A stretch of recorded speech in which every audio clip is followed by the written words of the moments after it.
You're watching the 19 News Draft Special.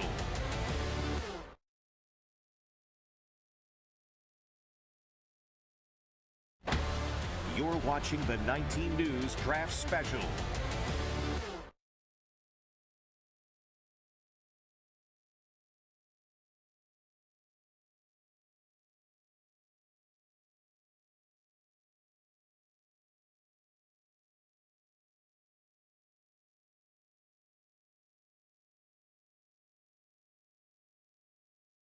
It's time to get ready for football. The 19 News Draft Special begins right now. Hello and welcome to the 19 News Draft Special. Jeff Slauson, Mark Schwab. It has been 1,456 days since the Cleveland Browns have been on the clock in the first round of the NFL Draft. Mark, let's go on a little bit of history here, if we don't mind. The last first-round pick that the Browns had, Greg Newsome. Greg Newsome. You knew that piece of trivia. Shocking for somebody that works in sports. I'm glad you knew that one. Every once in a while. They then traded away their next three picks, who ended up being Jordan Davis, defensive tackle for the Philadelphia Eagles, Jahmyr Gibbs, running back for Detroit Lions, and Brian Thomas Jr., the wide receiver for the Jacksonville Jaguars. And tonight, finally, the picks that they own, potentially, will end up being a Cleveland Brown. Before we get to it, though, I want to hit off the top on this. Mary Kay Cabot sending out a tweet. The Browns are supposed to pick second. Yeah, Mark, let's go through this for a sec. That's not the Mary Kay Cabot tweet we're talking that disappeared. The Mary Kay Cabot tweet essentially was saying, buckle in, basically. Yes, there are teams calling, right, and the Browns are listening. Yeah, that's for two people that have tried to plan out a show, not ideal. For fans that are wanting to see a second-round selection, also not ideal. The draft is supposed to technically start at 8 o'clock. The commissioner likes to have a dialogue, let's say. There's the tweet. Browns are believed to have something cooking at number 2. Sources say teams are calling. They are listening. Oh, boy. Strap in. You know, here's the thing. It's normal for teams to call. Right. It's somewhat normal for them to listen, but the tone there, strap in. Yeah. Okay. Let's see how this goes. This is going to be a night. So we're going to break down the draft as we go through this. We're going to be talking you through the picks that are made. If the Browns trade it, we'll break that down and analyze it as well. But before we get to some of the nuts and bolts of this, we do have Ashley Holder and Leah Doherty in Berea right now. The Browns war room getting ready to go. You both will be fairly close to that, not in there obviously, but whenever they do make a pick, you'll be hearing from it. We just kind of want to know what it's been like there all day and what the vibe has been, and yeah, any of your analysis on any of that as well. Look, we've been out here all afternoon. We went inside, we got to have a break, we got to have a little bit of dinner. Kevin Stefanski came in, talked with some of the reporters, just kind of off the record, hanging out for a little bit, but the talk has been the chatter of, okay, are the Browns going to trade this number 2 pick? And if they don't trade this number 2 pick, some rumors going around that maybe Jacksonville was looking at that. And so if they don't end up trading that pick, feels like Travis Hunter, no?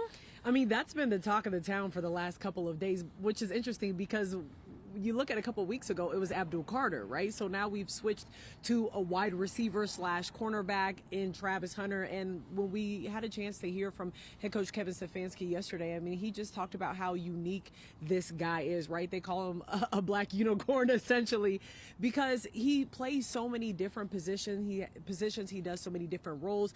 But he even said, listen, there's only so many hours in a day.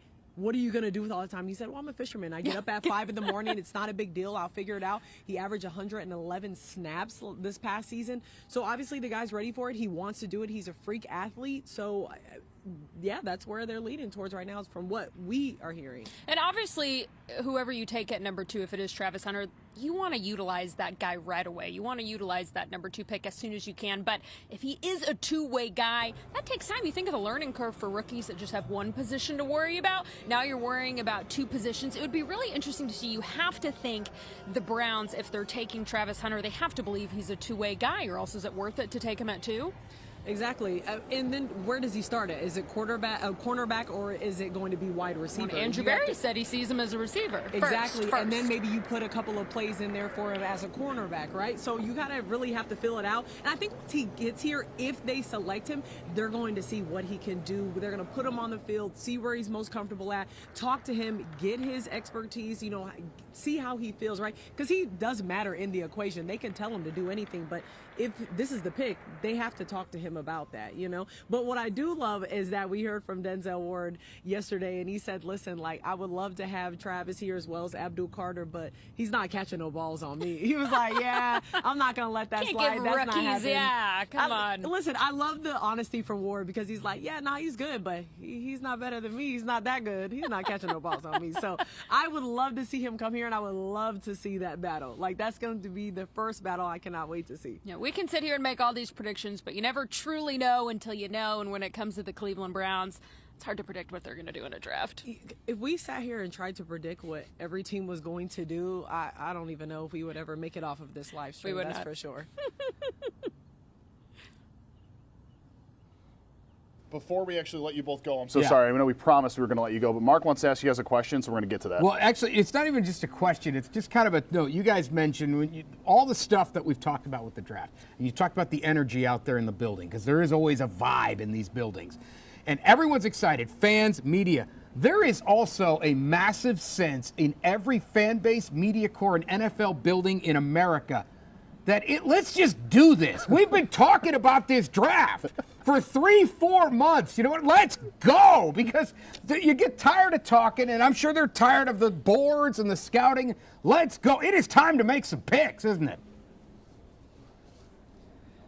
Listen, I 1,000% agree with you, Mark. I am so tired of talking about who possibly the Browns might take. Just find out. Just make the pick so we can move on and we can talk about it. We can talk to him. We can get him to a Berea and we can interview him, because at this point, I think the fans, they want to see that this team is taking the next step to get somewhere. You know what I mean? They want to be excited once again about the team. And really, I know the Browns haven't had a great track record when it's come to the draft, but you have pretty safe choices if you do go Travis Hunter or Abdul Carter at number 2. So are we completely just throwing out Shedeur Sanders? I'm just asking. I wouldn't say that's Yes, a safe. yes, I wouldn't yes, say that's yes, a safe yes. choice in the draft.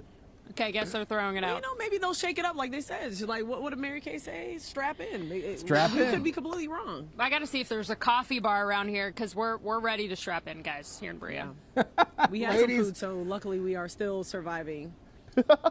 Good luck out there. Hopefully it's not very chaotic. We look forward to your coverage tonight at 10 and 11. And if something goes nuts in the next 45 minutes, we might call you back. Yeah, depending send on out the what bat happens. signal if that takes place, please. Yes. Phone's ready, guys. We're ready. Sounds good. All right, we'll see you guys in a bit. Thanks so much. All right, so they, Ashley had mentioned, I can't wait to get this thing and then talk to the guy. So they will get a chance to talk to whatever it is tonight. The way this goes is, obviously there's the big announcement on TV, and then all the talking heads either on the TVs or right here on the set, right here in the 19 News. We do the chit chat, and eventually, and it doesn't take all that long, they'll put the player on didn't know these were still used, speakerphone in the media room. It's not on Zoom. It's not like a satellite link up. There's just a big speakerphone right in the middle. And the media will just get a chance to ask this guy questions. And then tomorrow, that player will be at Browns World Headquarters for a press conference in front of all the action as we get into round 2 and 3 tomorrow night. All right, don't want to cut you off, but that's naturally what we're going to be doing That's throughout what this you're here evening. for, The to interrupt Tennessee the Titans sports are guy. officially on the clock. Here we go. So this is going to be the first pick. We're going to pull up for you the full draft order for the first 10 picks of the NFL draft. That first one, of course, the Tennessee Titans. No real surprise here. We are anticipating that is going to be Cam Ward, quarterback, University of Miami. University of Miami? Yes. It's one of those. The U. The U. We shouldn't be. It's going to be Cam Ward, right? If it's not, then the Titans are just, they've been toying with everybody for a Right, while. that'd be like the most insane. I bait wanna and play a switch. game. So then, following that, obviously, we have the Cleveland Browns at pick number 2. Then the New York Giants, New England Patriots, Jacksonville Jaguars, Las Vegas Raiders, New York Jets, Carolina Panthers, the Saints, and then wrapping up the top 10 will be the Chicago Bears on paper. There is always a possibility of trades. Very clearly, the Bears, prior to the draft, incredibly active. I spoke with some Bears fans in my life who are thoroughly convinced they are moving up to pick number 5 to select Ashton Jeanty, the running back out of Boise State. Okay. So movement's encouraged, very clearly. Bears fans getting excited. Yeah. Jay, I was excited to jump in with a tweet, and then I saw it was a retweet of Jay Glazer from a half hour ago. But he is just echoing what others are saying. Jags and Browns trade looks like it could go down, and talks are happening, but nothing done till done, obviously. That from the Glaze. Can we, let's pull up the prospective players that we had said for the Browns at number 2, because that could now change if there is that deal with the Jags. Yeah. The Jags have been a team that we had heard leading up to today, incredibly active. We're talking constantly with different groups, different teams, trying to see if there was a potential that they could move up for that pick. These are the 4 players that we had identified as potential at number 2 for the Browns. Mark, let's go through these. All right, well, I mean, Cam Ward, the only reason he's on here is if for some reason Tennessee did something else and got wacky and decided not to take Ward, then obviously the Browns have to have a real conversation because he is considered the best quarterback in this draft. Even if he were on the board at 1-2, I don't know if I think they should take him because he's the best quarterback in this draft. He would not be the best quarterback in many drafts. I don't know if he really solves that problem. Hunter, we talked about ad nauseum. Abdul Carter, considered the best pass rusher in this draft. If there's a tier 1 of guys in this draft, a lot of people feel it is Ward, or it is Hunter and Carter, maybe Ward just because of the position. But Hunter and Carter, maybe the best 2 players in this draft if you talk to a lot of folks, along with Jeanty. Sanders, he's on this list up here just because he's somebody, obviously he's considered the second best quarterback. The Browns need a quarterback. A lot of people have wondered, should they take him? I don't think they would actually take him at 2. I don't think they would take him at 5. At 5? I don't think they would take him at 5. I might be wrong, but I don't think they would. I don't think they would need to. I think they could even move back a little further, get a little more. And I don't think he fixes your quarterback problem. Right, and then That's my concern. this is the natural next step here. Yeah. Stephen, if we can, Stephen, who's helping us out really greatly today, those Browns draft picks that we have, the Browns making a trade earlier today. It was very fun for me to yell the Browns made a trade in the newsroom when it was simply just a removal of a 6th and a 7th to get a 5th this year. They have ammo if they would potentially want to, but it's not. They had 10 picks heading into today. Yeah. That's not down to 8. So there's not a significant amount of ammo to move back in if they would want to move to the latter half of the first round, but it's still there. Well, pick 33, you don't have to add much to that to move up a few picks.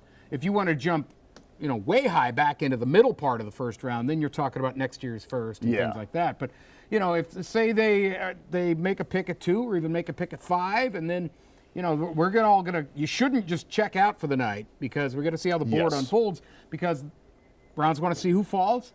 If there's somebody, say, at 25, 26, 27, and they don't want the team at 28 or 29 to get them, well, I mean, 33 and 67 might get you there, right? Or 33 and 67 and somebody throws you throw them 94 and they throw you 10-something. Right, a later version of that. Yeah, there's some pick swapping you can do. So they do have a little bit of ammo. And how about this? They do have the first round pick next year if they need it. We know they like to trade those as they've shown us the last few years. So could you imagine? Back into this first half still could be entertaining. Here's the other thing. Even if they don't, trade back up, you still want to watch the back end of this first round because you want to see who's there when they get on the clock in the second round. And you've covered the draft. A lot of people who've followed the draft. There's always 1 or 2 guys that come that second round. You're like, I can't believe so-and-so is still on the board. Right. Because we're going to watch to see if so-and-so gets picked late in the first round. Teams usually have somewhere between 20 and 30 first-round grades on players. It's normally close to that 20 mark. Yeah. But they're not all the same, right? So a first-round grade that the Browns could have potentially is very different than the first-round grade that others could have. Okay, the Titans pick is in, so we're going to actually take a quick break because it's going to take some time. Again, we are assuming it's Cam Ward. We're going to take a quick break, come back, and then we will go right through from the Titans, potentially all the way through on the Browns pick. But again, we'll take a quick break. Stay with us. We'll be back in about 90 seconds. You're watching the 19 News Draft Special.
Count 3, 2, out of break.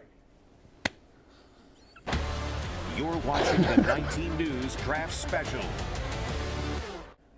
We are laughing because the Cleveland Browns have traded their first-round pick. While Cam Ward is the first pick overall in the draft, he is now the next quarterback for the Tennessee Titans. Let's get to what's relevant to us here. The Cleveland Browns, according to Adam Schefter, are trading the second overall pick 104, and pick 200 to the Jacksonville Jaguars in exchange for pick 5, pick 36, pick 126, the 2026 first-round pick of the Jags, all going to the Browns for the Jags to move up 3 spots. I'm going to read this again because my brain has exploded. The Browns are giving up pick 2, 104 and 200, so a first, a fourth, and a sixth to move back 3 spots, where the Jacksonville Jaguars are giving up pick 5, pick 36, which is the third pick in the the fourth pick, in the second round, pick 126th, and a first-round pick next year. What a haul!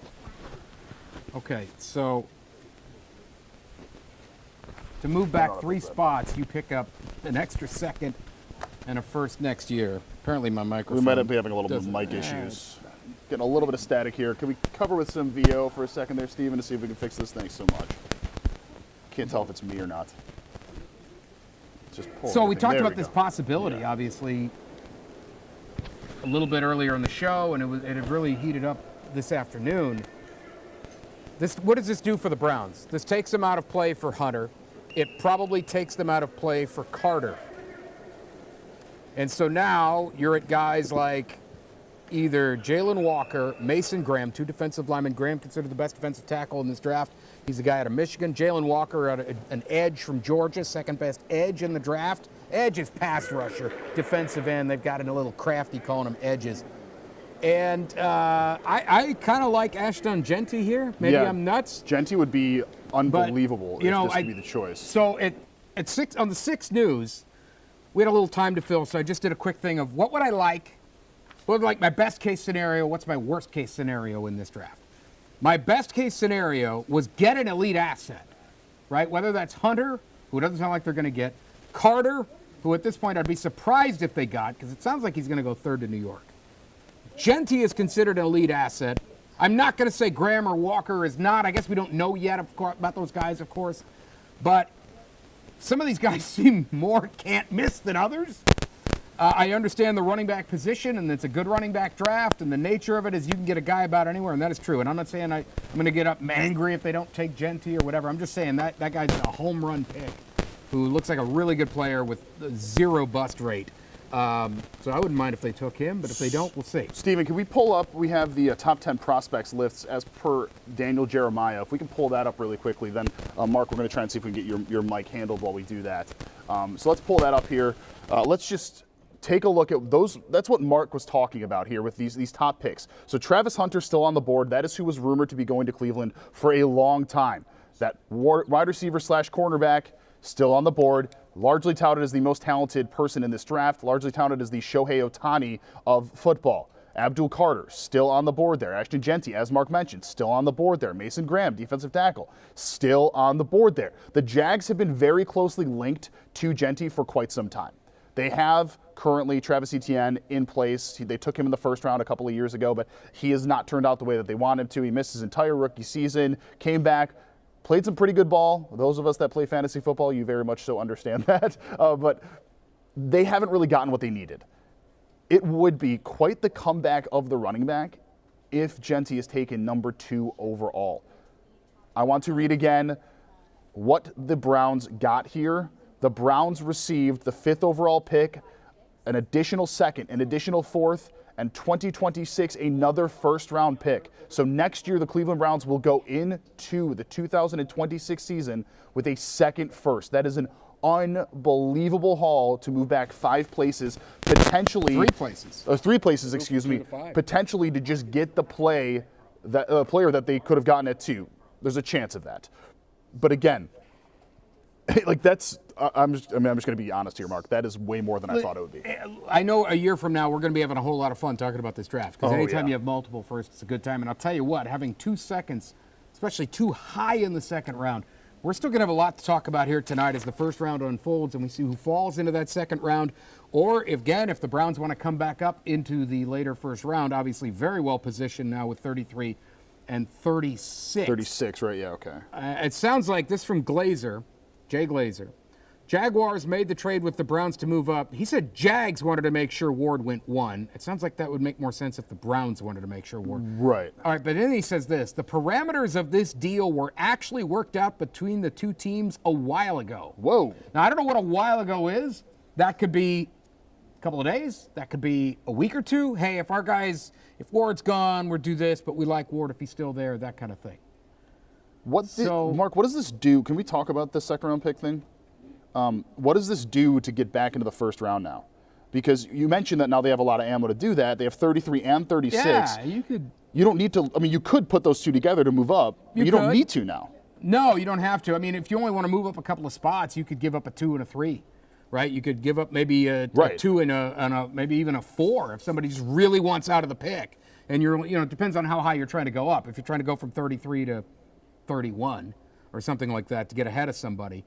There's a lot of people that have assumed when the Steelers are on the clock at 21 that they would take Shedeur Sanders. Well, now if the Browns really wanted to try to get ahead of them to take Sanders, they've got a little more to give there. And I'm not saying I want them to do this, but you got 2 high seconds and you just picked up an extra first for next year. Right. Now you got some real firepower if they want to go up and do something. But let's see. I mean, there might just be, we got our picks. We're going to get our guy anyway at 5. We're a cool customer. And they get their guy, and they make 2 good picks in the second round or 2 picks in the second round. Obviously, they're going to feel they're good. And we're into this thing. So NFL Commissioner Roger Goodell is now stepping up to the podium. I'm going to assume this is going to be Travis Hunter. I feel like you wouldn't make that choice if you weren't taking a player like that. The Jags very much so in need of wide receiver help and cornerback help. So we will see if that's the choice. But it does seem like that could be where they're going. Is that your bet? I bet it's Hunter. Yeah, that's what I think as well. Now, what was surprising to me, though, and let's make sure. It says Jaguars picks in. Pick is in, was yeah. How many teams were trying to trade up also with the Giants? And for me, the interesting part there, it's been assumed that the Browns would take Hunter. Right. But Hunter is off the board. So either they're trying to get the 3 to get Carter, or maybe people thought the Browns weren't going to take Hunter, and if we get the 3, we can still get Travis Hunter. I mean, it's funny. Like on the board right now, the 2 potential options that we've seen, 1 and 2 that we thought the Browns could go for, they haven't. I mean, do you think about how much effort was wasted? Not wasted, but at least the amount of discussions we've had on Travis Hunter. Well, yes, this is why, and I'm gonna make fun of people like us right now. The bloviating we do in the run-up to the draft is largely for naught because rarely do things go exactly as you think they're going to go. The Jags, the pick is being announced. We're going to pull up in a second. After the pick's announced, I do want to play the sound from Eric Berry because I think it's funny. If this was worked out a while ago, we're going to pull that up again in 1 second after this pick. But it's funny because if they knew they weren't going to take Travis Hunter, they really sold the dummy to a lot of folks. People very much show in a strong belief that they were going to go that way. The Andrew Berry press conference from last week, Barry is excellent at saying nothing. Did a tremendous what job a dummy. Of just completely selling Hunter as this all the things he can do, and he never comes off the field, and it's this, and you're like, wow, they never tell you what they're doing, but it sure feels like they're going to take Hunter, and they did that probably to position themselves. Picks in, it's being announced right now. Their Walter Payton Man of the Year candidate is really making a meal of this. Come on. Travis Hunter. It is Travis Hunter. So Hunter is off the board. So the number 1 player on Daniel Jeremiah's board has been taken. I now want to play you that sound that we were just talking about here, which is from the general manager of the Cleveland Browns talking about Travis Hunter, because, again, I think this is really important to see how they viewed him, but also the dummy they sold to all of us. Let's take a listen. What he would attempt to do has not, been really done in our league. But we wouldn't necessarily put a cap or a governor in terms of like what he could do. We would want to be smart in terms of how we started him out. I think I've mentioned before, we would see his first home as receiver and his second home, on the defense side of the ball. He has a number of rare qualities, but probably the rarest is his ability with the ball, his ball skills. And, we would want to put him in a position that maximizes that ability. I think anytime a player across positions plays more snaps, there certainly is more of that risk. That being said, playing on the perimeter positions, there's maybe a little bit less contact than there would be as you get closer to the ball. I think and I'm going to use a crossboard now, it's a little bit like Ohtani, right? Where, when he's playing one side, he's an outstanding player. If he's a pitcher or he's a hitter, he's an outstanding player. You obviously get a unicorn if you use them both ways.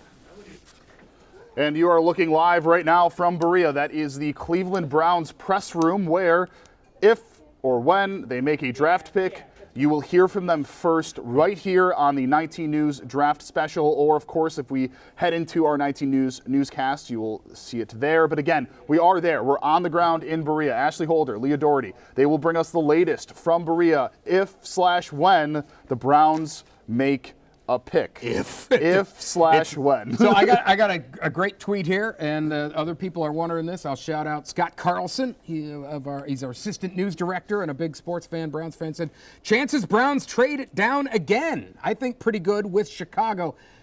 He's not far off. So Chicago had been talking to Jacksonville and others. They want to get up to 5, believably ahead of the Raiders because they love Ashton Jeanty, the running back. Now, imagine they got Caleb Williams, the number 1 pick in last year's draft, the quarterback. They got a Dunze, the receiver. They got DJ Moore. And if you drop Jeanty into that running back, they just brought over Ben Johnson, their new head coach, the offensive coordinator there had been with Detroit. And you drop Jeanty into that offense for the Bears, that's pretty explosive. Now, the Browns, dude, think about this. If they move down, at this point, we're just hypothesizing because clearly we have a lot more time to fill now since the Browns are picking. Fun. But we know the Bears were talking to Jacksonville about the 5th pick. Specifically, again, for Jeanty. So if they're going to now start talking to the Browns could pick up another first next year. I do if want they move back to 10.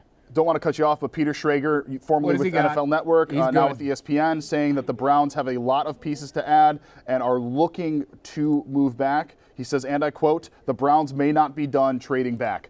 So that is courtesy of Peter Schrager, now with ESPN, formerly with NFL Network. He is usually pretty dialed in. Sounds like it's Abdul Carter to the Giants' 3rd. That's not announced yet, but the Twitterverse is telling us. Can we still call it the Twitterverse? Is it the X-verse? What is it now? I call it the Twitterverse. I'm fine with that. You know, we're going to call it what we want here. That's chalk. Yeah, the order of the players so far has been chalk. Right. Ward, Hunter, Carter. Yeah, top 3, obviously, basically. It's just a flip of who's took Hunter. This is the tweet courtesy of Peter Schrager. Cleveland might not be done either. Thought around the league is if you're not taking Carter or Hunter, might as well keep compiling picks unless there's someone else you love. My intel is that phone lines are still open in Cleveland. Mark, does this then bring in the first-round quarterback in play?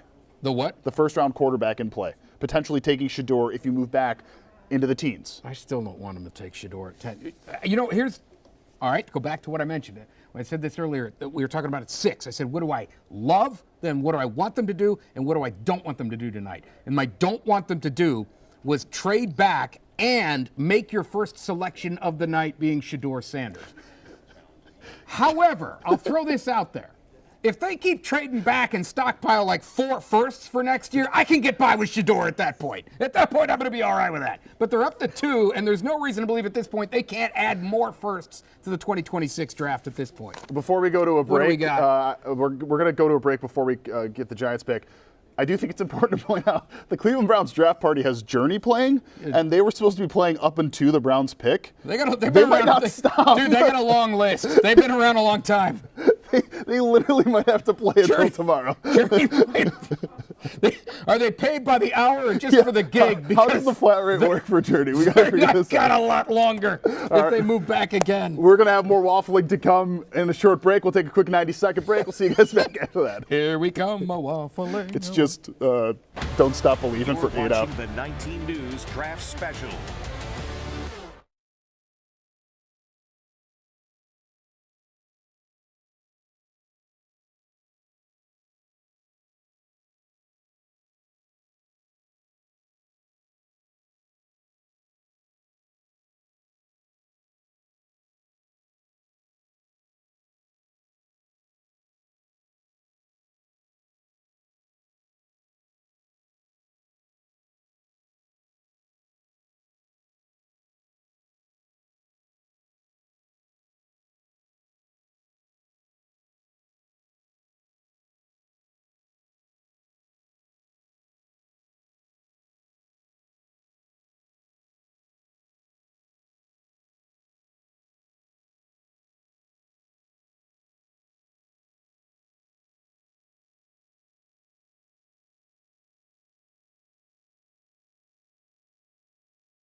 You're watching the 19 News Draft Special.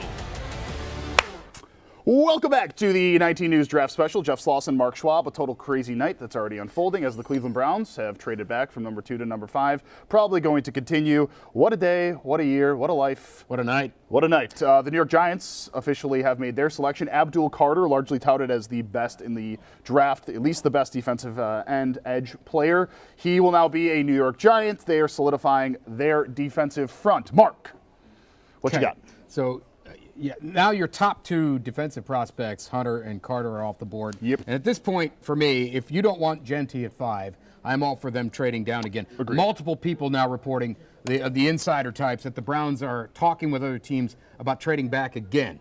Doesn't mean they're going to, but it sure feels like that is out there. I want a great tweet here from Joe Banner. You might remember him. He was the president of the Browns for a little while and was a little salty when he got let go. And he's never afraid to rip the Browns, and frankly, they usually deserve it. But this tweet from Joe, the Jaguars have lost their minds and the Browns take advantage. He also went on to say it's instantly one of the worst trades they've ever made. Browns fans, you should be very happy about Immediately one of the worst trades ever for the Jags. So more years of failure for Jags fans and hope from the Browns. This is all from Joe Banner. Boy, you got a lot to move back 3 picks. And there's this draft, it's been talked about as not a lot of, I heard him call a starters draft. Meaning Right. Not a lot of star power, but guys that you can just regularly start. Yep. Unless you're going to get one of those, which I guess would have been Hunter, but you can get like multiple assets that are really, really, really, really good, then fine. And if you're going to move back from 5 to 10, the Bears only have 1 first, right? Correct. So you're talking about probably tacking on a 26 first if they move to Chicago at 10. We got the slide of Browns needs. Yeah, Let's we pop should have that that. up because now everything is in play. The thing with not getting with Hunter, quarterback, people are going to talk about Sanders. Yeah. Offensive This is line. not in an order, by the way. This is just how we have it. Sorry. Right. continue. Although quarterback should kind be of is. top of the list. Offensive line, a lot of people think the Patriots will take Campbell he's an offensive lineman. Edge, now we're into the Jalen Walker conversation. He's the second. Genty, we've talked about. Wide receiver. All right. We haven't talked a whole lot about this because it had been assumed the Browns would take Hunter. Right. Which would have solved. At some That, point, they need to get one unless they're going to go out and sign a veteran like Keenan Allen after the draft, which I'd be fine with. Keenan Allen's a nice player. But this is a draft where you can get a guy at 33. A lot of people feel somebody will fall. Let's. That's considered a late first. Somebody like Ebuka, Mbuka, Right. Emeka Ebuka. The G is silent. We learned that in this draft process. This draft's you mentioned how this draft's not like full of studs, but it's full of Starters. a lot of mids, right? Yeah. You can definitely get talent there. At the later part of the first round, the cornerbacks are when the defensive backs, if you're trying to beef up that area, that's where there's a ton of talent. Also a lot of edge talent at that It is a good edge draft. approaching that part too. So if they're looking for that, that's what's good here. Stephen, let's pull up here when we get the chance. The pick 33 for the last 5 years. So the Browns currently own that first pick in the second round. This is a very good pick to have because you get 24 hours to negotiate with other teams on it, similar to that first overall pick, but it's a lot cheaper, and there's some talent.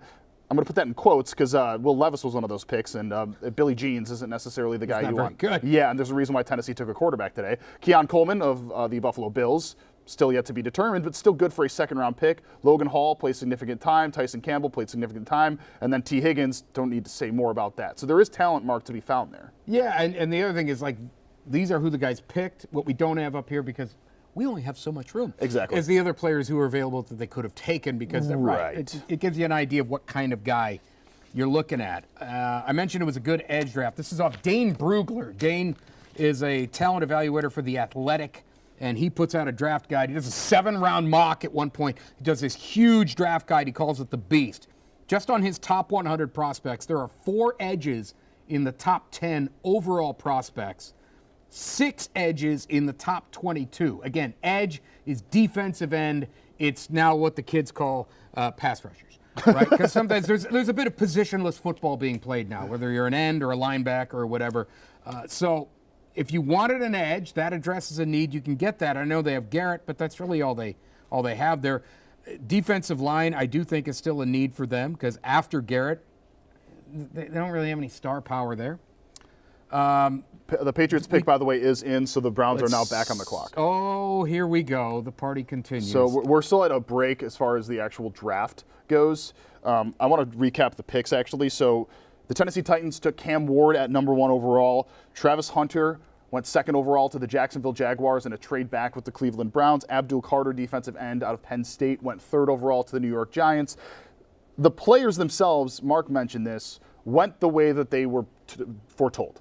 We have known 1, 2, 3 basically since. It sounds like February. a while. Yeah.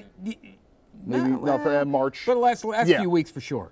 So they went the way that they were supposed to. It was just the teams that was different. Obviously, Cleveland trading back, Jacksonville moving up. Number 4, the New England Patriots. I'm going to guess they are going to take an offensive tackle. That seems like it has been. Everyone seems to think it's Campbell, and if it's Campbell, then we will continue as expected. Right. And then the drama begins at 5. Now, a lot of people thought it was a slam dunk for Jacksonville to take. Well, not a slam dunk, but people thought they really wanted Genty. Obviously, that's not going to happen now. We're just we're not ignoring that. We're just watching as things unfold here in real time. We are looking to see if it is indeed Campbell off the board at 4 to New England. Which again is, that just makes the most sense, right? I mean, they need a Drake lot. May is fantastic. They need a lot. You need a little bit of protection for him because that line in New England is a disaster. And He has short arms. That's the criticism. Yeah, on that's not what you want to. Campbell. That's the thing about professional football. Is it really? Browns. Is it we Bill have Campbell? one report of who the Browns pick is. It is from Jordan Schultz, who is usually right. You want to go with this? Let's wait a sec. wait a sec. Wow, interesting. That's I don't very mind this if this is interesting. true, but it sounds like We're going to wait for double confirmation before we we are say waiting that. for double As the confirmation. Patriots pick is now in. So there was a belief. Don't put it up. Yeah, we're going to wait on that. Let's at least have the Patriots pick coming in right now. The New England Patriots are selecting 4th overall, Will Campbell, as All we right, so said. that's expected. So the man with the tiny arms goes number 4 overall, and now the Cleveland Browns are officially on the clock. We've seen one. Okay, I have double confirmation now from Rappaport, so All I right. think we can go with it. Mason Graham, defensive tackle, Michigan. Yeah. Okay, so the Browns trading back to 5 to take a defensive tackle. Again, that is defensive tackle from Michigan. I'm going That to is read a little Mason scouting Graham. report here. This from Dane. I just mentioned Dane and the work he does for The Athletic. Overall, Graham is, I love this, leverage monster. The language that the scouting community uses is fantastic. Graham is a leverage monster and skillfully destroys blocks with his strength, quickness, motor, and play recognition to make an impact versus both pass and rush. He projects as a versatile interior presence with the floor of an NFL starter. So if you're taking a defensive tackle in the top 10 of the NFL draft, in this case top 5, I hope there is a pass rush, a significant pass rush element to his game. Because so many of those guys can just turn into block gobblers. You want to know how much of a shock this was? We built 4 graphics for players that the Browns could take in the first round, and Mason Graham was not one of them. Not one of them. So we don't have the drafted graphic there. Not saying it is a bad pick, just saying the all the information that came up was for a certain position. This is still a position of need. It's just not of immediate need yes. for some people that are thinking, hey, we got to get the quarterback. Well, if he turns out to be an impact Pro Bowl caliber defensive tackle, and clearly the Browns think he is, or they wouldn't be taking him 5th overall and eschewing other trade offers for the pick. You like the way I used eschew there? Mark, Let's get that in. You are a novel human. Clearly, they think this is a guy that you can put next to Myles Garrett to where you can get a real 1-2 punch on the defensive line. They do different things, obviously, but one of the hardest things to find, and it can be one of the most impactful things if you can find it, pass rushing defensive tackles. Most of your pass rushers come off the edge, right? Guys like Garrett, people like that play the edge position. But if you can come from the middle and collapse the pocket and do it effectively and get off the blocks of the guard or the center, whoever it is, they're rare, but when you get a pass rush tackle, it is a huge boost to your defense. And you always talk about if a team doesn't have to blitz, right? If you can rush your 4 and drop your 7 into coverage, and all you got to do is rush your 4 to be able to cause havoc and get to the quarterback, it just changes so much for what you can do behind you and the coverage and everything. And so the Browns clearly feel this is a chance to go and make a big impact on that defensive line. We've mentioned how deep this draft can be in some of those positions. Defensive tackle, I would not say, is one of them. That is where you have very much of a top echelon, and then it seems like it drops off quite a bit. I don't know if your data also has that, but there very clearly is a drop-off, in at least what I've read and what I've seen, between... Yeah, just what you have is Mason Graham at 4 there. Dan Jeremiah also has Mason Graham at 4. Next one, Derek Harmon of Oregon, the second best defensive tackle, middle first round. Right. The next one, late first round to early second round. It's not like edge where there's 4, 5, 6 of them in the top 20, 25 picks. Right, and again, these are just assessments, right? Guys could end up 3 years from now, we could find out, wow, 3 of these guys are really good. But we're just going off what we have now. I do want to ask you, because this is not the sexy pick. Interior linemen are never the sexy pick. And I can understand potentially frustration there, but that doesn't mean it's not important, right? No, I mean, just stop the run for a considerable amount of time. I couldn't even find the words. What does that do, at least as far as the division that the Browns are in, beefing up the middle? They're about to announce the Browns and make it official. Will Campbell is still talking. That is a grass-fed individual right there. That is a big boy for the for the offensive line for Drake May. I think anytime you have to address whether it's stopping the run or just addressing the defensive line when you play in a division that has both Lamar Jackson and Joe Burrow, it's not a bad idea if you can impact your pass rush, because those are guys you would love to be able to rush 4 and drop your 7. And if those guys can get off blocks, it certainly helps when you two of the 5, 6 best quarterbacks in the NFL are in this division. Yes, it can make sense to go and address your pass rush. So, and to do this, they go from 2 to 5. They pick up the first next year. They get the extra second this year. And now Andrew Berry is just kind of a cool customer. They get their guy. They sit back and is the Browns draft coverage is showing the draft room. Everybody seems pretty chill there. You got to wonder. The Browns pick has not officially been announced. Right, but multiple reports indicating that it is going to be Mason Graham, defensive tackle out of Michigan, which is another great thing because now everybody's going to have to say Michigan as opposed to that school up north. So congratulations. No, we still say the school up north. Walking to the podium in his nice new white sneakers is Commissioner Roger Goodell, most likely being booed. We cannot hear the audio, and that's for the better. And deserved. And all of you watching and listening to us, we are very clearly much better off than listening to Roger Goodell. And the announcement of the pick is Mason Graham, defensive tackle, Michigan, as was reported multiple times. The beefing up of the Browns' front line on the defense continues. That is a large, large man that is going to be aiding to the defense. This does not mean that the Browns are done tonight. Yeah, you got to keep that in mind. I know a lot of people were watching some reaction just here in the newsroom. Folks are like, we actually we got to walk out right now. Everything's going well. Coster's left. He's gone. He's gone. It's over. Right, Coster's leaving the newsroom. It fits a need. You got the best player at that position in the draft. And you know, this tells you, Jeff, they were comfortable going 2 to 5. That to me tells me they had a gap, but not a big enough gap between Hutter and Graham or some draft pick. But the gap between 5 and 10, an extra first, that's not going to cover it. We want to get this guy. So there was obviously a tier break there for the Browns. And again, it fixes a need. And I was thinking about this going into this draft a couple of days ago. I'm like, defensive tackle does feel a little bit like a need. I pulled up the depth chart. I'm like, yeah. They took Maurice Hall last year in the second round but out of Ohio State. He had some off-field stuff. He was a second-round pick, which is obviously that's high draft capital, but that's certainly no sure thing. But if he does figure it out, and now you've invested also in this guy, now you can tell yourself a story where the defensive line gets pretty good pretty quick. They obviously still need the quarterback. They still need to address pass catchers. We'll see where they go. We also will bring to you, as we had mentioned, live the reaction from Berea. They are currently in the war room, they being Ashley Holder and Leah Doherty are not in the war room, but they're at least at the press conference. I don't know if we can pull that up, Stephen, just to show everybody what that press conference room looks like. So as soon as Eric Berry makes his way out to the podium, we will get that. I want to caution, though, There's a chance that is not till close to midnight. Again, Yeah. if the Browns are not done, which there's a large chance they're not. Teams do this two different ways, and honestly, the Browns haven't made a first-round pick in so many years, I don't remember what they do. So the two ways to handle this are, one, you make a pick, you come out, you have a press conference. And then if they made a pick later, they'd come back out and have another press conference. Or they would just wait till they're completely done. And then, like the round is over, or maybe you get to 26, 27, and okay, we're not moving up, then we're done. And then you come out and talk to reporters. So yes, we could have a press conference in 20, 30 minutes, or it might be 4 hours from now. That's the best I can do. Sorry.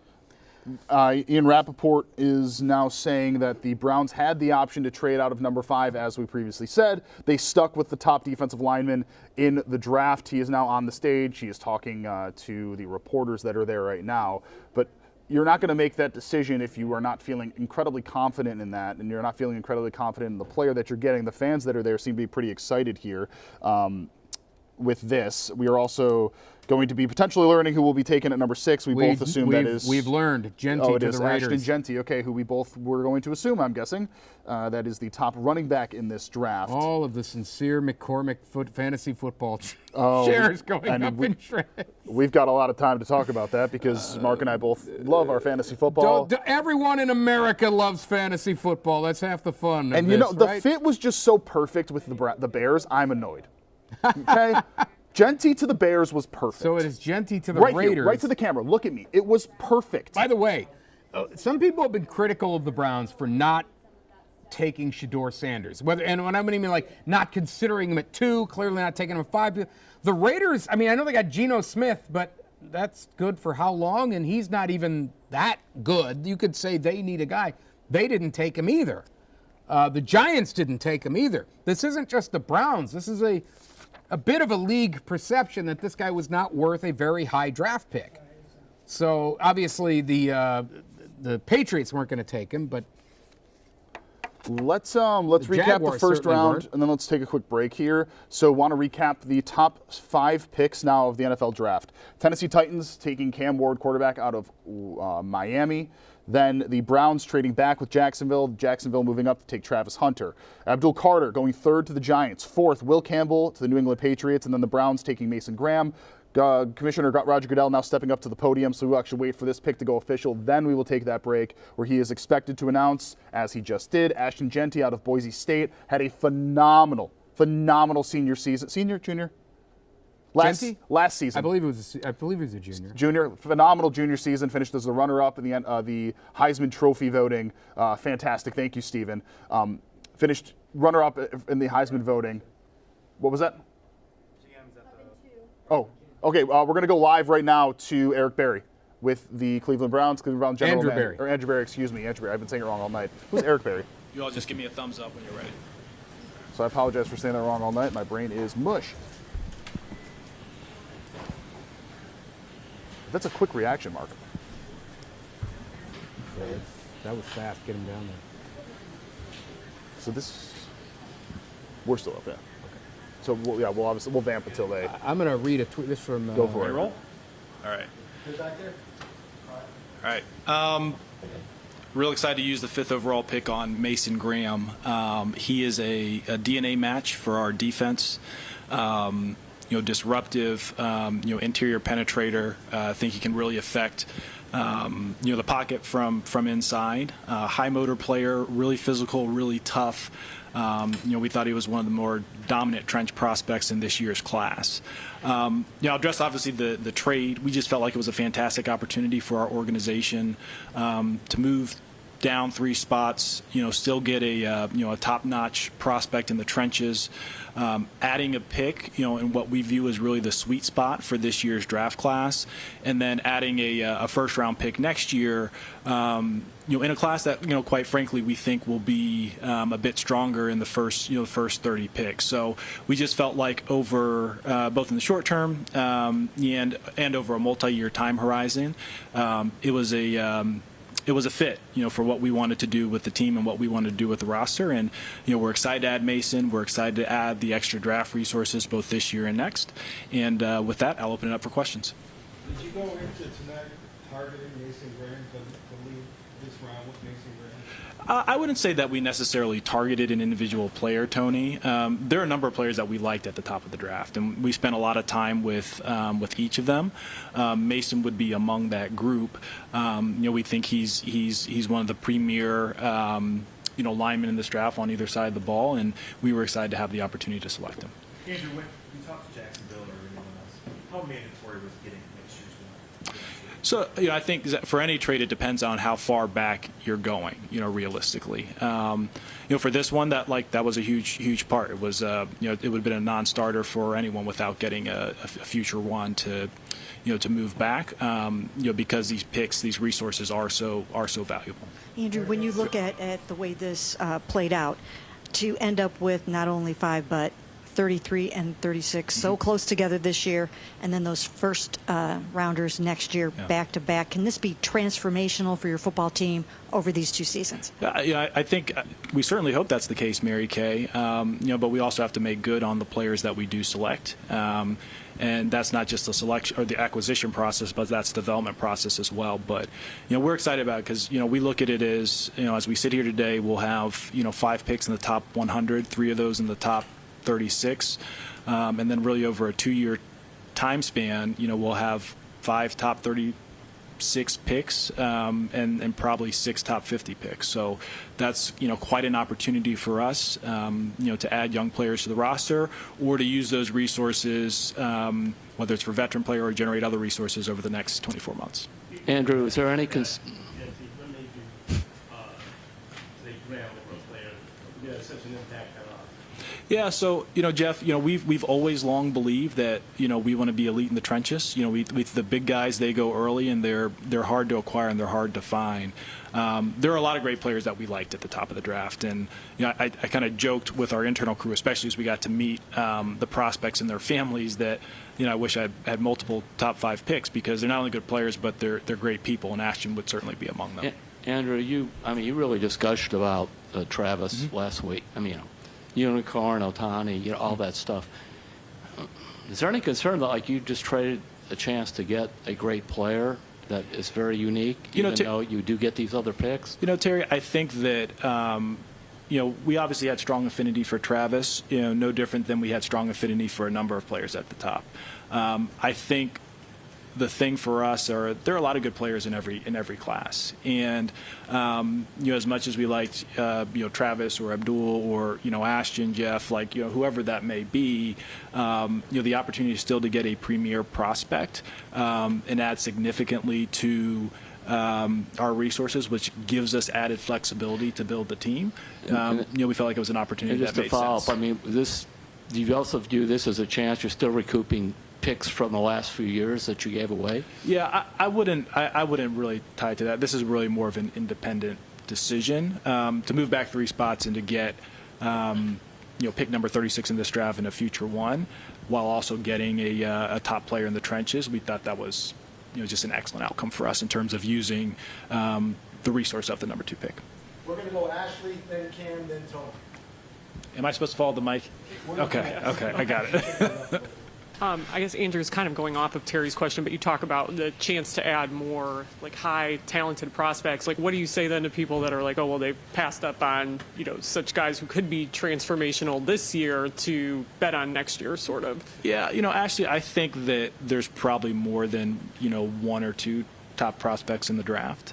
And by nature, even if you select someone at 2, you're going to pass on a good player. By definition, you're going to pass on a good player. There's more than one good player in every draft, and for us to be able to add multiple premier prospects over a longer time horizon, we think that will allow us to build a stronger team. Go ahead, Cam.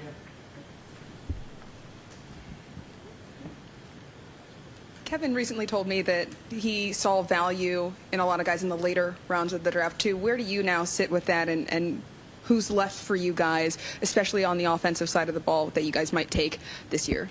Yeah, so I think we really view the sweet spot of this draft, realistically, is in day 2. We think there's a strong pool of players and it flats out maybe a little bit more quickly than in some previous drafts. But look, I think there are going to be good players up and down the board. And as we sit here today, we have 4 picks on Friday, and we'll be excited about that. And we'll see how the first round unfolds and what's available to us as we head into tomorrow.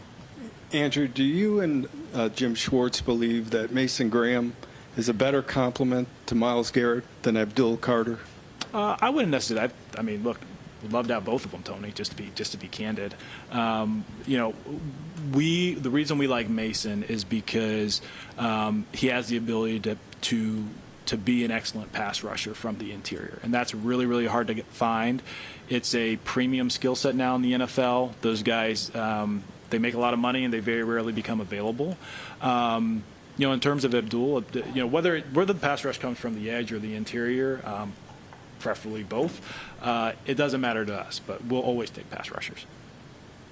Hey, Andrew, when you talked about the DNA fit, can you go a little bit more into that? What specific position will he play? And also, just how do you see him fit in when Mike Hall was also your first pick last year? And so, it seems like he got a lot of one spot. Yeah, so to answer your first question, Nate, when we say DNA fit, we want players what we call attack players. So guys who can use movement, quickness, power to really reestablish the line of scrimmage, get upfield and ultimately rush the passer.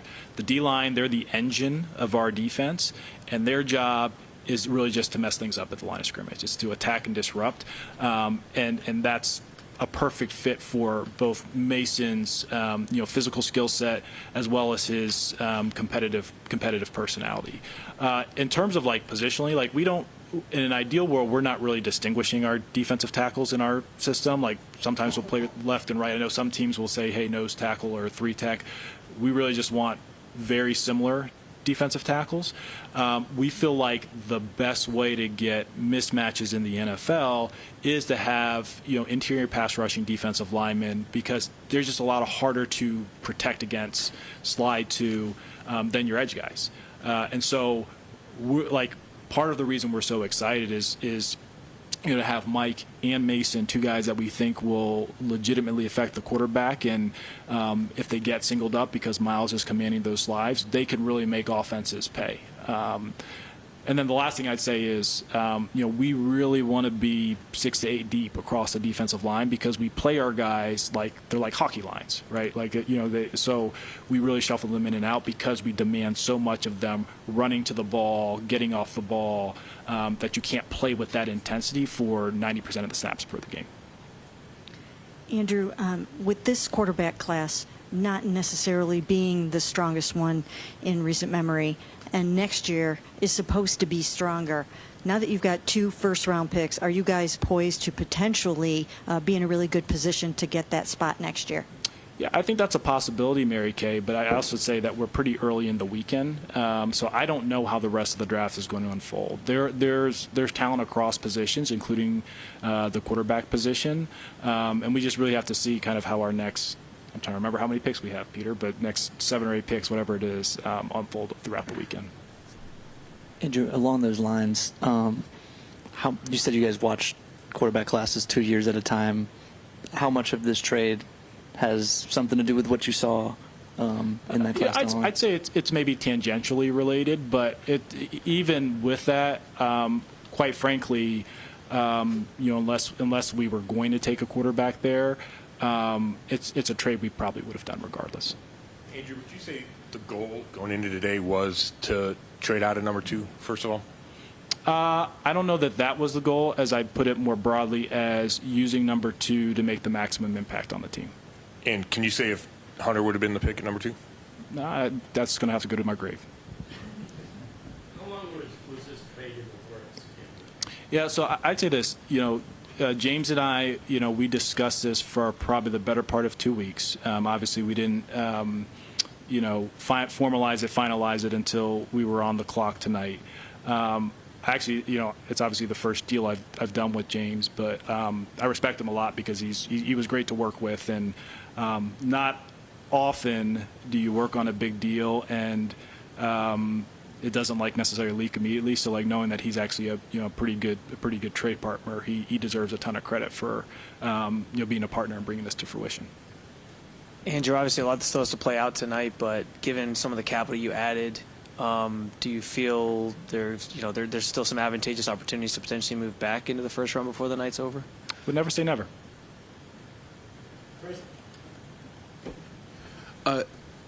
Graham played like 5 different sports, lots of sports in high school. But how much a player like that? I mean, when you're looking into the background and digging into these guys, that versatility in terms of sports they play. How much does that play into the evaluation? That's a great question, Chris. It's something that we actually track. Like we actually have a specific area in our scouting reports where we ask our area guys to document that. And candidly, a lot of these players, whether you're skilled player, alignment, or like even specialists, like a lot of them were top athletes across sports in high school growing up. I think the most impressive thing with Mason that we really liked was just his wrestling background, and you can see that in his play in terms of how he uses leverage, in terms of how he uses his hands, his grip strength, and we do feel like that there's always a pretty good track record of these guys who are high-end wrestlers, the big guys who are high-end wrestlers, and how that translates. But I would say just like his overall athleticism is something that we found attractive at the position. Andrew, Graham played his first couple years with Minter and then Wing Martindale this past year. Just how was his adjustment to that scheme, and also an advantage because Martindale has NFL experience in a scheme? So I'd say it's probably a little bit more of an advantage going from Minter to Martindale because, while they're not the same defenses, the requirements of the defensive line in terms of being more of a read and react front are pretty similar. The characteristics are pretty similar. It'll be a little bit more of an adjustment here because we're not a read and react front. We're an attack front. So the good thing is it's simpler mentally, but it usually takes guys maybe a little bit of time to call it like break old habits in that regard. But he's been coached by NFL guys, certainly, so he'll know the standard. Techniques may be a little bit different. There was a report that you had an offer to move down from 5. Is that true or false? That is not true. Not true. Okay. All the way over here for Ashley. Just with Graham's time at Michigan, he was obviously really good 2 years ago when they win a title, but it seems like people say he was even better in 2024. Yeah. Do you see that, number one? And just what about those 2 years as a package? What improvement did you see from him that made him really appealing? Yeah, I'll be honest. He was, to your point, actually, he was pretty good both years. And the improvement is, I guess, he was just more dominant, more disruptive. This is a guy who he affects the run, he affects the pass, he produces in a variety of ways. I really can't say enough good things about him. So we're excited to get him in our scheme, in our front that really does, highlight the defensive tackle position in terms of what we ask of them, and we're looking forward to that. Hey, Andrew, back here. I know you mentioned that you and James were talking about this deal for a couple weeks. Can you take us through what today looked like? Did the offer change at all? What was the logistics looking like for you? I'm sorry, I didn't catch the first part of your question. I said I know you mentioned that you and James Gladstone have been discussing this deal for the last couple of weeks. Can you take us through today on how it evolved? Did the offer change? Was there a moment of decision for you at any point today? It's a great question. Honestly, I prefer to keep those details private. That's just kind of how I operate with trade discussions with other teams. Through the draft process, when did you shift to the point where you started to realize that a trade was possible or you were going to entertain it? And how many teams did you end up talking to about it? Yeah, Jeremy, we were always pretty open-minded to it. I think, oftentimes when people think of a pick, it's natural. It automatically goes to okay, well, how do you maximize it by selecting? But it's a resource, and there are so many different avenues that you can use the resource to improve your team. Whether it's what we did tonight, whether it's, I'll use the example, whether it's we're picking Travis Hunter, whether it's you're selecting a quarterback, whether it's you use it to trade for a high-end veteran. And so we really went into the spring pretty open-minded because, part of our DNA is we want to be opportunistic and flexible. We don't want to necessarily close off, our mind to how we can best utilize a resource to improve the team. So it was, I guess,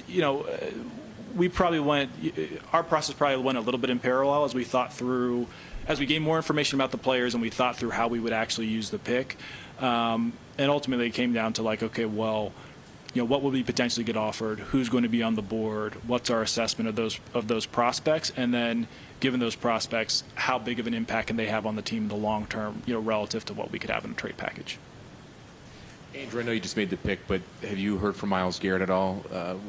Did he have any idea this would happen? And then, what was Jim Schwartz's reaction to selecting Mason Graham? I have not heard from Myles, but after I get up here, I'll send him Mason's contact information. I'm sure he'll be pretty happy. Jim, I'm sure our camera's gotten everything. He was excited. He likes Mason a lot. Jock might have even been more excited. So we're looking forward to getting him down here. Last one here for Coop. Better be a good one. Andrew, what would your message be to Browns fans after trading the pick? It seemed like there was a generational talent there in Travis Hunter. What would your message be to them after making the trade and overall ended up taking Mason Graham? Yeah, I don't know the message would be too much different than what I talked about in my opening comments.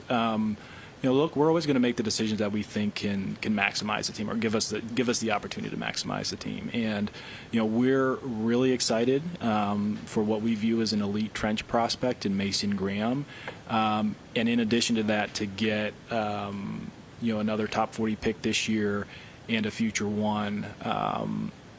We think that that's something that's really going to help improve our franchise. Thanks. All right. Yep. Is it for the night? No, we'll see.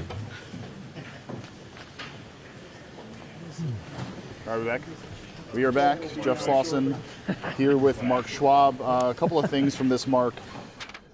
Barry called this a fantastic opportunity. Yep. Fit for what they wanted, is what they said. A DNA match. Right, for Mason Graham. They say that they wanted an elite prospect in the trenches to be 6 to 8 deep on defense. That seems like that's happening. Barry said that he wished that he could have multiple firsts within the top 10, given the talent that's been available. When asked if he potentially could be trading back into the first round, he said never say never, that he did not have a full offer to potentially move back, and also said that they very much did consider taking Hunter, but the deal was too good not to move back, and the player they wanted was there. It's called a Godfather offer. Right. If you want this pick, you got to make me an offer I can't refuse, and yep. Andrew Barry got that. And I want to go to a tweet here. This is from Jeremy Fowler, ESPN reporter. Browns entered trade talks knowing it had to secure a player on their, quote, very short list per source. The short list was Hunter, Abdul Carter, and Mason Graham. So this goes back to what we were talking about before. If you move out of 5, you're dropping down a tier. The Browns felt they were not dropping down a tier, or maybe just by the by a hair, a hair. But there was certainly Graham on the same level as Carter and Hunter, and so at that point, now you do it, right? You move back a little bit, get a guy in your tier, pick up the extra stuff. So that's why. That was the philosophy there for the team behind doing that. Now, since we went to the general manager of the Cleveland Browns, Membu went to the offensive tackle, went to the New York Jets. Ted McMillan, wide receiver out of Arizona, went to the Carolina Panthers. Higher than most people thought. He is a big fantasy football name. And then Kelvin Banks, offensive tackle from Texas, being announced right now to the New Orleans Saints. Am I correct on that? Yeah. If it's not announced, it will be. Sounds yes, that is correct. Yes, Kelvin Banks Jr., offensive tackle out of Texas. There was noise that New Orleans would take Jackson Dart, the quarterback out of Ole Miss. Ole Miss, yeah. I would be surprised if Dart went this high. I'll say this. I would not be that surprised if Dart goes ahead of Shedeur Sanders. I think there's a non-zero chance Sanders is not the second quarterback off the board, which would go contrary to what the drumbeat has been for so long in this draft. The belief has been that Shedeur is more pro-ready, but Dart has more upside potential, is from what I've heard. Is that right? I think so. Yeah. A lot of the stuff on Dart, the questions are like, I think they did a lot of short stuff. They don't know how much of it, the questions of how much of his game can actually translate to the NFL. But he's gone by the second round. In the second round, I think at the latest, and he might go in the first. Coming up next, we have the Chicago Bears, who I am under the firm belief will take a tight end. Their pick is now in. After that, sounds like it is Colston Loveland. So Jeff Slauson is right. 10 points for Gryffindor. Colston Loveland is the tight end from the state up north. We still call them that. Even though Mason Graham exists. Graham played for the school up north. So Colston is the tight end for the school up north. That's a little, certainly goes against the grain. People had considered Tyler Warren, many, but not all, considered Tyler Warren the best tight end in this draft. Loveland goes ahead of him. Marginal. Yeah, it's real close. I think some people had him like 6, and one guy might have been, I think it was Daniel Jeremiah had DJ has him Warren 6 and 6 and 7. 7. Yeah, and that's pretty common. They're both considered like top 10 prospects in this draft. Warren, a more all-around tight end. Colston, more of the receiving type tight end. Not that Warren certainly won't be involved in a pass game wherever he goes. But that's a little surprising that Colston goes ahead of Warren. Not a lot, but a little. San Francisco, then Dallas to follow. I could see another tight end potentially going to either one of those. San Francisco taking a tight end would be actually very interesting. But we're now potentially approaching the part where drafts could happen. Barry did just step off the podium, so we would have to walk right into the war room and then say, take this first, in order for it to happen right away, but we don't really totally know. We're going to be sitting around a while. Yeah, we're going to hang out for a bit. We were going night. to end it off pretty early, but then the Browns acquired more assets. So we feel like, we're going to stick around for a bit, right? Keep waffling a bit. So what we'll do is we'll take a 90-second break. We will come back. Hopefully I'll find a charger for my laptop in the meantime. Good luck. Find Mark, me one, too. did yours die too? Yeah, we're all dead. We have 2 dead chargers, We're but we are very much so alive with enthusiasm. All right, we'll be back in 90 seconds. We'll see you guys in a bit.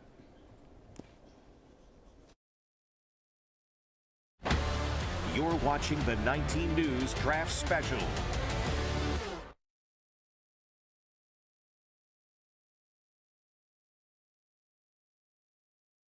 Care if they get one this year or not with this draft pick coming out, with the pick of the quarterbacks.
You're watching the 19 News Draft Special.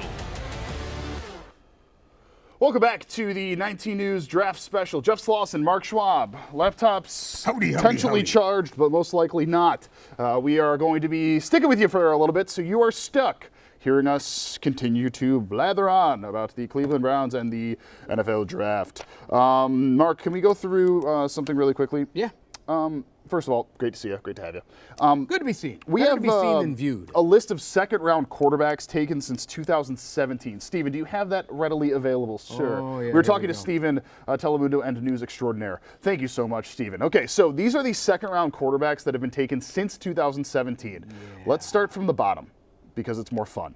Cleveland taking with the 52nd pick in 2017, Deshaun Kaiser, Drew Lock, 42 to Denver, Jalen Hurts, 53 to Philly, Kyle Trask, 64 to Tampa Bay. He was, if you remember, thought to be the heir apparent to Tom Brady. Yeah, no. Swing and a miss. And then Will Levis, Billy Jeans at 33 to Tennessee. I do want to also say that 23 pick, that was the year when there were only 31 first-round picks because the Dolphins lost theirs due to trying to get Tom Brady. It was that whole yada, yada, yada, blah, blah, blah. Yeah, there was some shenanigans So going technically on. the first pick of that round was when the Steelers took Michael. The corner, right? Right. Is Kate still here? Porter No, Jr. Porter Jr., there it is. Joey Porter Jr. JPJ, that's it. Resident Steeler fan. Every office has But so one. these are a look at the quarterbacks that have been taken in the second round, not who was available, who was taken in the second round. Hurts obviously is a phenomenal quarterback, very good at his Yeah, job. he's the exception. Right. So here's But the thing. that's what that's showing. Yeah, You sorry, go start ahead. digging back into the second-round pick quarterbacks because people talk about that. Browns get Hunter, in this case Graham, get your quarterback in the second round with that high pick. That's a dart throw of dart throws.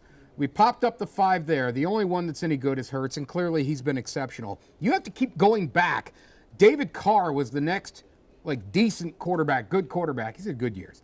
That was a second-round pick. That was 2014. Before that, you were going to Andy Dalton in 2010. There are a lot of misses at that position in the second round.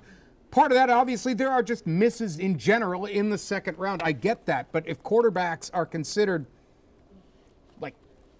pretty good chance to hit, they're not around in the second round. So if you were of the hope that the Browns were going to get a quarterback in the second round, I'm not saying they won't take one. I'm not saying they're going to draft a bust. I'm just saying the odds of it being a guy, a real good player, not good. History tells you that. We have a poll currently available on our website at cleveland19.com. Fire at will. Cleveland19.com/vote. Is that right, Avery? That is right. We were asking if you are pleased with the first-round pick for the Cleveland Browns. Yes or no? Go ahead and vote. Sorry, Mark, continue. Do you have anything else? I want to go vote. You want to vote? All right, I voted. I voted maybe, even though it's not an option. I did get a note. This actually has nothing to do with the draft, but this is about the time. Oh, yeah, go for it. This gets announced. Adam Schefter, and if Schefter's reporting it, it's true. Right. May 14th, the NFL schedules will be announced. It's usually a couple of weeks after the draft. We've known the opponents, but we'll find out when they're playing these teams in a couple of weeks. So there's that. That's a little bit of news. I'm sure we'll have another segment in a couple of weeks about that, Jeff. Because the Browns are playing in some country, right? They are. Is it Germany? England. It's London. It's the same thing. Well, it's England. One of the European nations. It's a crosswater. All right, come on. So San Francisco 49ers are on the clock. Their pick is in. To follow that will be Dallas and Miami. Again, sticking with you for the next 13 minutes or so in case the Cleveland Browns get a little frisky and decide to move back in. That would be a big jump to off. round one. I don't know if you could do that. Where are they now? What pick are we at? We're going to be on 12 following 13? this. Yeah. So to get up there, you would have to provide a You're trading future 2 one. firsts from next year. Because you're coming up from 33 to 12. Right. So you'd have to do Probably not 33, gonna future one, and then something else.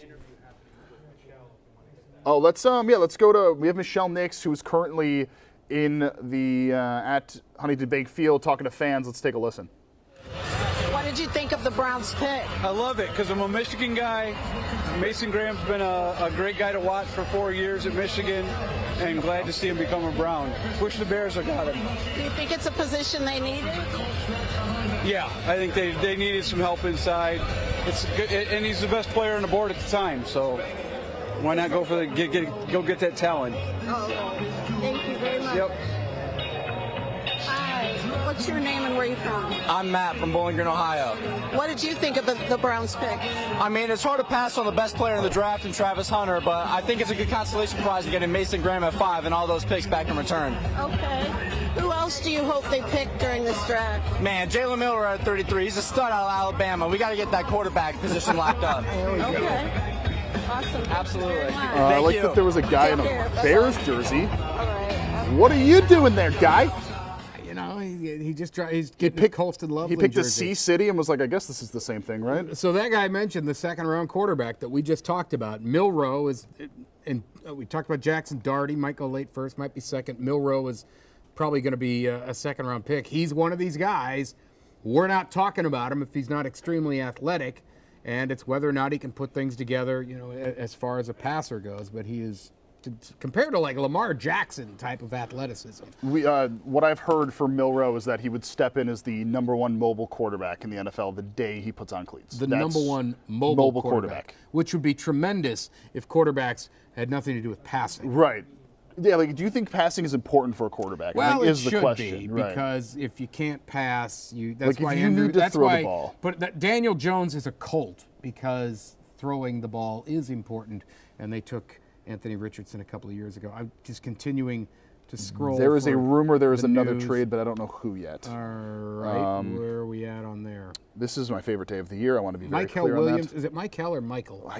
I've said Michael, but I do It not know seems if to I'm be right. the guy to San Francisco. Okay, He's a so pass then rusher. that would be another, Is he edge? Yes, he is. He's considered the Right. third, fourth best edge, depending on who you talk to on this thing. So the Browns, boy, you still look at that. Those 2 seconds. It's going to be a lot of talk about it. We're going to have a fun overnight going into tomorrow. Right. Because you're going to get the best available.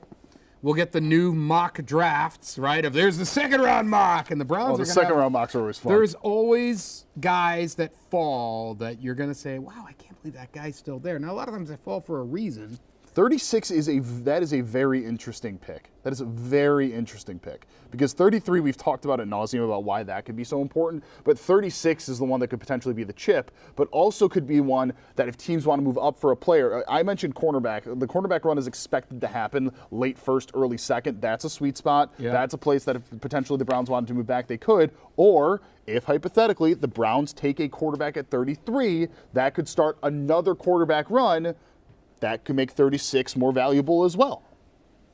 Yes, on quarterbacks, and what you would love, and sometimes this happens. People throw this scenario out all the time. It doesn't always happen, but sometimes it does. Somebody really wants a player at 30, where are we, 33 or 36, and you say, okay, pick's yours, send us a first next year.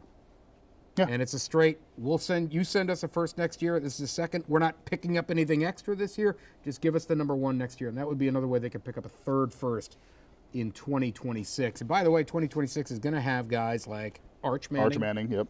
And Drew Aller, the kid from Medina, who's now at Penn State. Those are considered decided to return to college. 2 at this point in that draft. And Carson Beck might be in that one. Yeah. So, I mean, that's where it might be quarterback next year. Now, again, those picks would have to be pretty high, and I don't know if they're going to be high. The Browns might be a high pick. I don't know how many games they're going to win yet. We got to see what they're done, what they look like when they're done. But let's say the Browns were picking 6th next year, and they can throw another first up to get up and try to get a quarterback. So there's all sorts of scenarios there. I got my guy. I thought of this right away. My guy Tony Mazer. I don't even remember what Tony's doing right now. He's in the media. He's producing radio or whatever.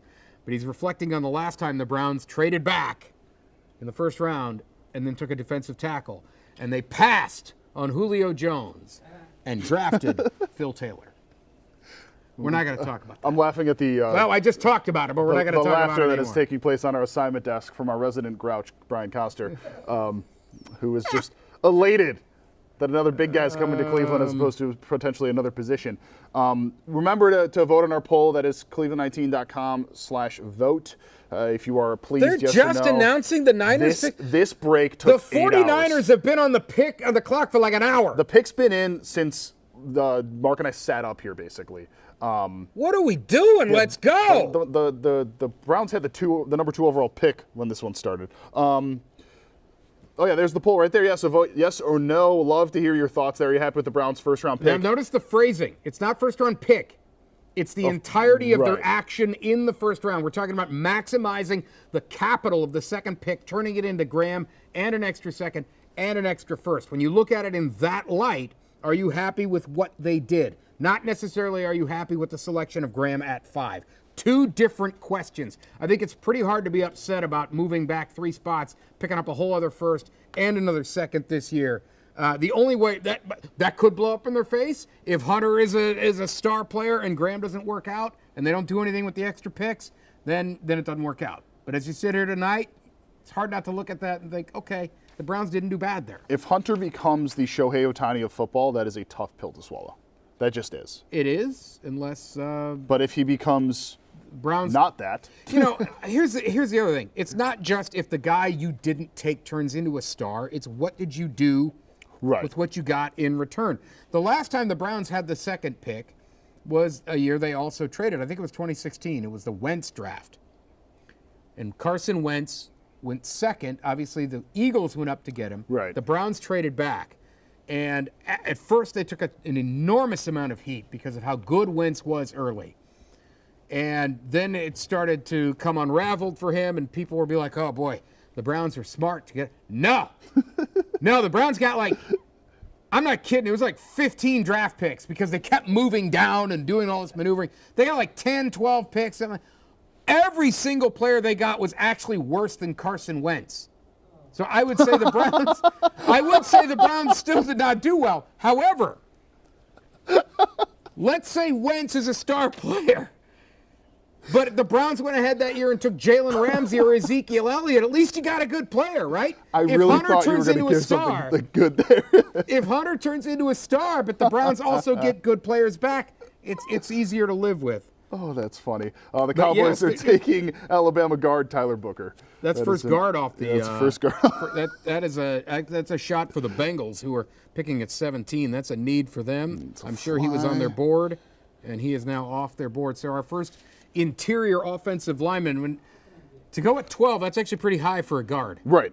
There are some positions that just do not go highly. Think linebacker. Interior. Right. Football's the opposite of baseball. Right. Baseball, you want to be strong up the middle. Catcher, second base, shortstop, center field. Football, you want to be strong on the boundaries. Quarterback, obviously, in the center of the field. But the interior offensive linemen, interior linebackers, and safeties, the position's just minimized than anything on an edge. So you don't usually see guards, centers, middle linebackers go this high. And safeties sometimes don't go this high, but Booker off the board, 12 now to the who? To the Dallas Cowboys. To the Cowboys. So now People Miami. thought they might be after a receiver. Right. Matthew Golden was talked about Tet. there. Tet was talked about there. He went to Carolina. I'm a little. I want to know where Golden goes. The team needs that are being listed right now for the Cowboys: running back, wide receiver, cornerback, edge. They drafted none of those. I don't think that's preferred. Well, obviously this just means they had a real high pick on them. Right. And that's the thing. Could be worse. You talk about non-sexy positions: guard, defensive tackle, center.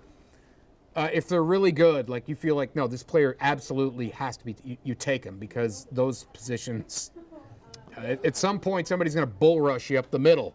Or you want somebody to bull rush up the middle, and they become very valuable. And again, I hate to say it again, but I'm just going to do it. We understand that the defensive tackle is not a sexy position. That doesn't mean it is not important, and that doesn't mean that potentially Mason Graham can become the next great defensive tackle. If you can stuff the middle and not have to worry about anybody running 200 yards on you. It's all going to turn out to how you know who's in the division? Derrick Henry. You know who could potentially help that? A big guy in the middle. Yeah, it's all going to depend on, obviously, how good the guy is, right? Schwab, no kidding. All right, so we have Miami, Indianapolis, the Atlanta Falcons. Miami at 13? Miami's at 13, the Indianapolis Colts at 14, the Atlanta Falcons at 15, Arizona Cardinals 16, and then at 17, we have somebody that I have not placed down yet because I did not look that far. Cincinnati, there we go, Mark. Okay, so those are the look at your next 5 positions. When should we start putting the antennas up about a potential 20s? Okay. So I would think in probably mid-20s. There was a belief that any team that wants a quarterback would have to get in front of the Pittsburgh Steelers at 21. We did. I'll tell you what. This same thing play. Let's say that plays out here. That Steelers are at 21. They take Shedeur. We had this exact same thing play out. Was it the 22 draft with Pickett? Yes. It was a bad quarterback draft. He went 19. There wasn't even like a Cam Ward that went 1. He went 19? 19. All right. So everybody had known the Steelers are going to take Pickett if he's there because they need a quarterback. Nobody cared. Yeah. Nobody said, we got to get in front of him to go get this guy. That was a huge red flag for me, thinking that Pickett's not going to be any good. And he had tiny hands. But nobody was like, he will not be there after 19. And the whole league's like, yeah. Cool. That's fine. That's fine. Go ahead. They were like, bet. And that is when you take a quarterback just to take a quarterback. Yeah. Right? No thought at all. I've said this to Leah and Ashley over the last couple of weeks. I've said it on some of our platforms. I don't remember where because we've done so many thousands of hits. We have a few platforms. If you take a quarterback just to take a quarterback, you end up with Kenny Pickett. Guess who's already on the roster? Kenny Pickett. Kenny Pickett. My boy Tiny Hands. So that's why I didn't really want him taking Shedeur just to go get him. At some point, it makes sense to take him. But like this tells me nobody's excited to go up and get these quarterbacks. Then okay, then they might not be. One of our directors is a Steelers fan and loves Kenny Pickett. Yeah, so they were very bummed when he left. You loved him so much. That's every office has a Steelers fan. Oh, we have Stefanski. Let's go to Stefanski. Let's go to the couch. Steven, It's Stefanski's 9:20. Hey, it's 9:29 though, partner. We got to Okay, roll. we're going to go there, and then you can peace out. I'll finish it out too. Peace out. All right, we'll take Stefanski right now if we can get that up as soon as possible. Here is head coach Trade, Kevin but, Stefanski. Excited to add Mason to this team and excited to add some picks as well. That's on a play. Yeah, I think when you look at the top of these drafts, there's a lot of players that we like. You know, you like all of them. So I understand. You pick fifth and you're fifth in order, but we're thrilled with Mason Graham. Thrilled. Yeah, the Browns were last week in points scored last year, and so you could have some explosive guys on offense in that point. What are you going to do to be more productive? Yeah, we're working on that right now. Just as we get our veterans back in here, Jeff, and we're starting down the path of putting this system together. And Tommy's doing a great job with the coaches. We'll add some players throughout this draft potentially. So we're excited about the group that we'll be able to put together. So just to follow up on that, so do you think with the players that you have, not what you have to do before, but is that in itself going to make you guys better? What is that? One more time, Jeff. Yes. Yeah, I mean, that's the goal is to improve, certainly, and we have a lot of work to do and room to improve, but I'm very, very confident in the group we have. Kevin, what do you like most about Mason, and how is he a fit in James? Yeah, he's a perfect fit, really. Just the way his skill set, the way he gets off the ball, the way he's able to disrupt is exactly what we do. Now, he did that sometimes, maybe not all the time. There is some two-gapping in Michigan's system, but you saw plenty of times where when he goes, and just great balance, great ability to be disruptive, make plays in the run game and the pass game. Those interior rushers are really valuable in the scheme. Kevin, in terms of their scheme, what he seems to be running on that wing Yeah. Michigan compared to what he's coming in, how much of an adjustment, is there? It happens all the time. It happens in free agency. It happens in the draft. I mean, Wink does a great job. I have a ton of respect for Coach Martindale and what he does there. So it's not like it's a completely foreign thing than what they do. They do a little bit of both, I would say. But there's been countless examples of guys in free agency that are 5-year veterans that come into an attack scheme from a two-gapping scheme. So you work at it like anything else, and it'd be the same really if you went vice versa. Darryl, you passed up on not just Travis but Abdul. Fans will look at that as giving up the opportunity to add at least one blue chip type of talent that can be transformational. When you watch Mason on tape, I know Andrew said he fits your defensive DNA with what Jim Schwartz asked for. You're playing against guys like Lamar and Joe Burrow twice a year. When you watch him on tape, what is it that you see in him that kind of gives you that same feeling that he can have the same transformational impact for you? Yeah, I think there's the fit piece of this, Darryl, in terms of the skill set in our scheme, but also the production is there. This is not a guy that's been doing it for one game or one season. He's been doing it for a long time and been productive in his career. So I think what you see from this player has been consistent, and he is a guy that is constantly disrupting the offense, and obviously the run game, and able to defeat blocks and make plays down the line using his speed for such a big man, and then in the pass game, being disruptive, beating guards. I mean, obviously we've talked a lot about it with Miles on our team. There's opportunities to rush on guards when your defensive tackle with the center potentially going away. It's a true one-on-one, and it's the nearest point to the quarterback, and just feel really strong about his skill set, feel really strong about the person. I just think he fits who we are. Let's go Ashley, then Nate.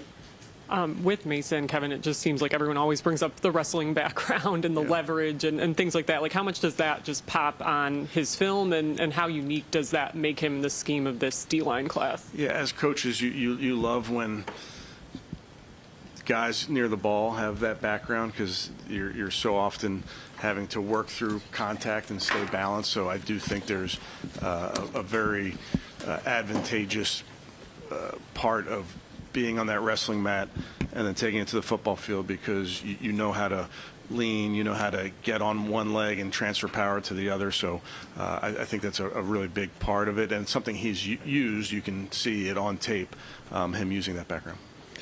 Hey, Kevin, with you guys not having a first-round pick in the last 3 years, did that make it all more appealing to pick up another one in this deal? Yeah, I think it's a strong deal. You know, we felt good about the deal from a compensation, what's going in, what's going out, that type of thing. Feel like it's good for both teams. But you know, obviously those picks, certainly the pick next year, you know, having multiple first-round picks is a big deal. And then with Mason, what kind of pre-draft interactions did you have personally with him, and was there anything memorable about any of it? Met with him at the combine in the quick speed dating portion of the combine. Brought him in here for a top 30 visit. Really like everything about him. You know, just what he brings to the building. He's got a nastiness to him. He can, to play defensive line, particularly in our front, you got to have a little bit of an edge, and he's got a big edge. And I like what he brings to this football team. I think, you know, we've talked a lot about the scheme fit, but I also think just his competitive nature, his toughness, I think that's a big part of this as well.